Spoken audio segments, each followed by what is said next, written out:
Sounds driving.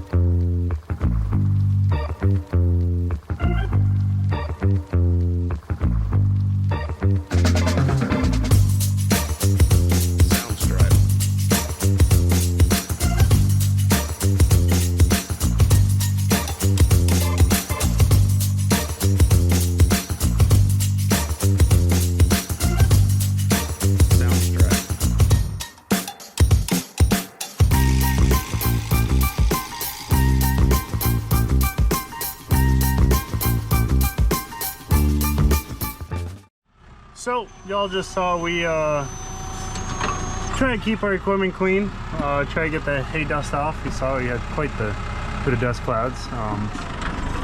Just makes it easier to work on, especially in the field. Just to get the dust, I mean, from time to time, if you leave it, you know, that's my biggest thing, is trying to keep balers especially dry. You know, it kind of is annoying while we're while we're you know, working on stuff. If you're in the field and you get the balers that have gotten wet and got rain on chaff, and it just makes like a sloppy, you know, just makes it stick to the baler basically. So that's never any fun. And anyways, actually, I just thought while we're looking here, y'all can see this is in transport mode for the John Deere, but you can see how, since the John Deere is offset, you can see how that sticks out, and the center of the accumulator follows, but the left side doesn't. So that's where the problem is there. There's just, you know, a well there, so, you know, the good old days of when there was a house here. So anyways, so that's the main reason why we choose to, or why we also like the Massey. Right there, explain. And in the field it does the same things. Anyways, we're gonna get things cleaned up, and I just wanted to, yeah, show y'all that offset and the baler yeah, we try to keep it clean, and also this baler, try to keep everything clean, just so that it stays nicer and stays not so bad. What's going on, everybody? It is now Monday morning.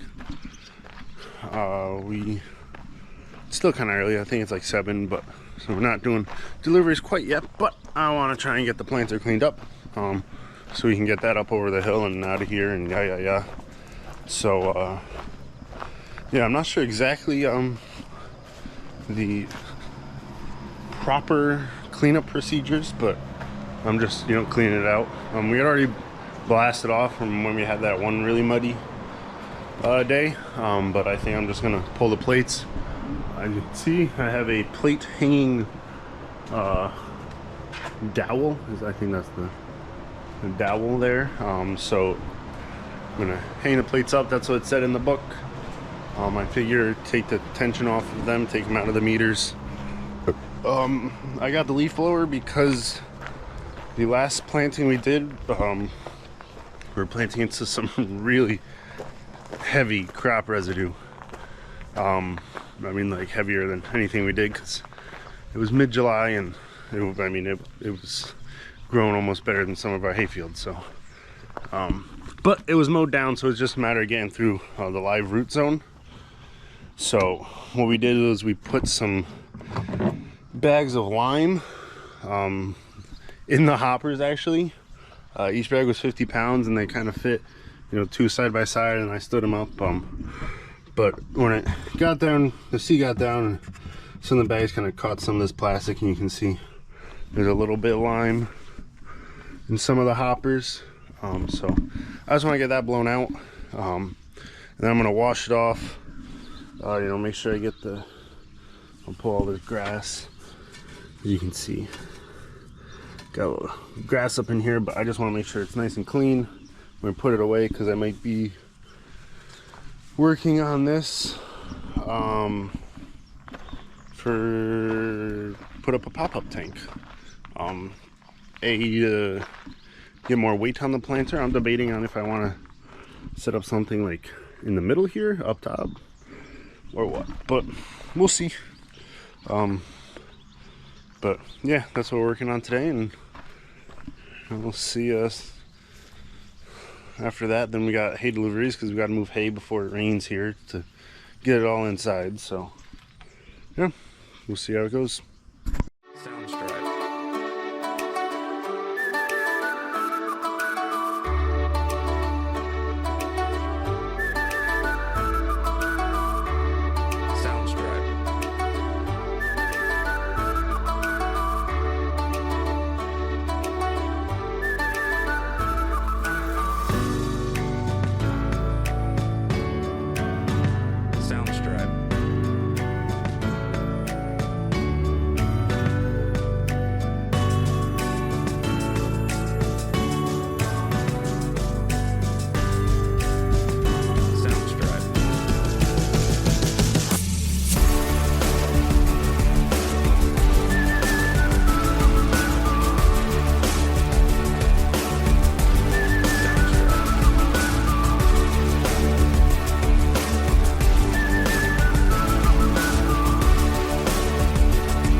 So, we got her all cleaned up. Gave her that wash down, get up most of the dirt off, and then I gave it the little the soap and shine. I did notice, unfortunately, I am missing my back cover on this. I know I definitely ran this side into the forest though, or not the forest, but the trees. As you can see, I have a whole row. I mean, this is the next row, so obviously I want to get that row as close to the forest or the tree line as I can, just because, you know, every inch matters. So that got wrecked. Anyways, we got it all cleaned up. I blew out the seed firmers to make sure when I bring this in, when I get time to make it easy putting those in. And yeah, I just overall it's gonna be sitting outside for a little bit, so give it that. I'm pretty sure I use like a turtle wax. We gotta check real quick. I don't use, like, I've heard that like purple stuff, but yeah, turtle, yeah, max power. It's a little dirty, but there's brake dust and ooh, it's the max power. So it should have taken everything out. I don't know if it has like the, I really should get like a wax spray just to, you know, wax it up and keep it, because we do have these sitting outside for a while. So yeah, but it's okay. Might take off the arms to, like I've said before, put it away inside. But we also have hay storage and we're out of that, so we're gonna use every spot. So I'm gonna put, you know, put a couple $1,000 worth of hay inside versus where this, you know, I forget how, what was it, 30,000, something like that, planter. Sit outside. It'll get a little sun bleach, but at least it's all you know, ready to be worked on, all cleaned up. Got all that 2x2. It seems sometimes if it doesn't quite cut in the ground, I forgot to say, but like kind of builds up in those grooves on the gauge wheels, so God, I like to get that off. And yeah, besides that, I think this is all set. Oh well, I gotta get that. I don't know what to do with the seed. What do you guys do with your seed at the end when it's all, I mean, I'm not exactly gonna be planting this next year, so I can't just put it in a bag and save it. But yeah, as you can see, we had a little bit of line getting some of our seeds. Probably clean that out, but yeah, what should I do with all that seed? It's like I feel bad like throwing it away. I mean, it's expensive. That's you know, 80,000 seeds in a bag, and the bag's, I think it's like $375 or something.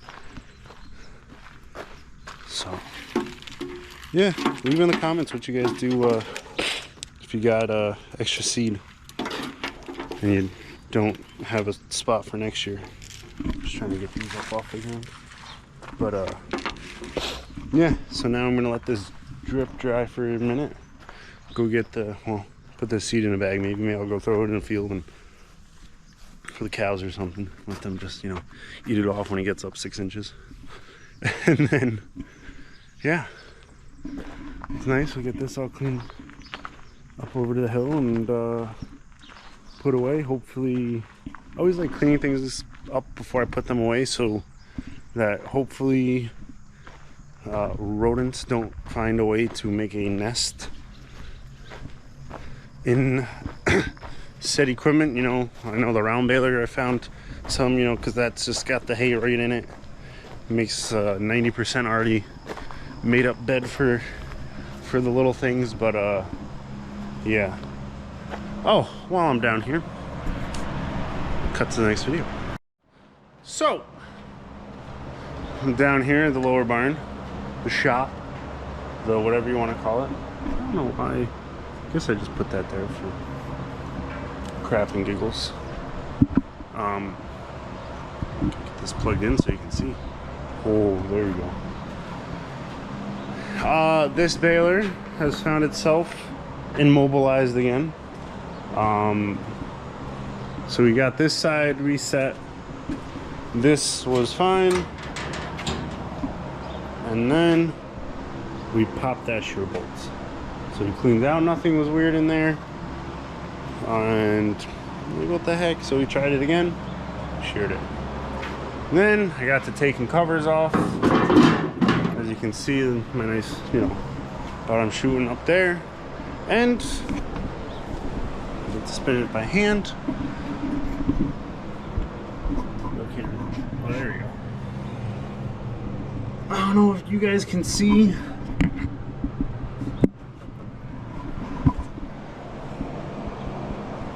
But I saw, I'm pretty sure where the, because those fingers kind of, as they come up, they kind of flick up the hay and then kind of go down so the plunger can go over. Whatever connects that, this is my belief right now from what I saw a big hole and no bolt in it, so I think that's what's wrong. And also, I don't know if you can see down in there, that nice thick piece of metal just, you know, bent back. So lucky me. I think we might have bigger problems on this baler than I was hoping for. You know, that might be why it snapped the chain over here. Yeah, because I've never seen a baler just snap a chain like that. But yeah, so in my spit of, you know, this baler's junk, we gotta go get a new one. You know, I called up, actually I got this baler at an auction, used, not very used. I think if y'all seen the videos before, I think we came home and it had maybe 13,000, but maybe on the counter. But got that. I'm gonna get the golf cart. And yeah, so I called up the dealer Eklund up in Stamford, New York. They're just about our nearest I mean, well, we have a dealer closer, but they're not exactly the greatest dealer to work with in our experience. So we went up there, or I didn't go up there, I called up there and I got sales guy, and he was like, yeah, I know who you're talking, you know, right there upstate there, you know, they sold them all the equipment. And yeah, I guess the guy, he was from the city, wanted to make hay, and he had like, first off I saw no small tractors like in that 100 horsepower range that should be running this baler. So that was like kind of my first worry. You know, when I was up there I was like, well, that's weird. And then I talked to the guy and he's like, yeah, he had a 250 horsepower on his balers, and they needed him them at the dealer to go hook up the equipment for him because he had no idea. Yeah. So if somebody ran this baler with a 250 horsepower tractor, how easily that could tweak something and throw it out. That's kind of what worries me a little bit now. You know, it was running fine. I think we did, you know, first cut we did like 10,000 bales, I think. So I don't know if that, you know, if we've done something now. But like you saw, that shield being split open like that is quite worrisome. So yeah, we did get the photo's eyes back on, if y'all saw. But yeah, there's just so much. This baler is like so nice to bale with the accumulator, and it's just such a good baler. So I'd asked, you know, oh, like what a new one. And they also have the 1842S, which is their new like commercial baler. Do I think we need that? Probably not. You know, this baler is probably, you know, enough of an upgrade in 1840. He said, you know, he gave me a pretty good trading price, and but a new one of these I think is $39,000 now. Yeah, so it's like I'm gonna try to fix this one, but if it still don't sound right, I might just, I don't know, trade it in. But I don't know, I don't like just trading off, you know, my newish equipment. But I'm gonna have to take that other side off, see what happened with that shield, if something is tweaked in there, if I can, you know, fix it, if I gotta get new, you know, stuffer fingers or new stuffer, I don't know. We'll see how far we gotta go into it. Luckily we're on second cut now, so it's not as big of a deal. We do, you know, we can clean up a good bit with the John Deere. Luckily we kept that around, so yeah, I mean, it still works well. Just this one's nice, and you know, it's got all the upgrades on it, so, you know, third party, you know, the Silo King moisture sensors and all that. So anyways, y'all, I'll check. I think we're gonna do a lot of deliveries today, so might not be much exciting. So anyways, see ya.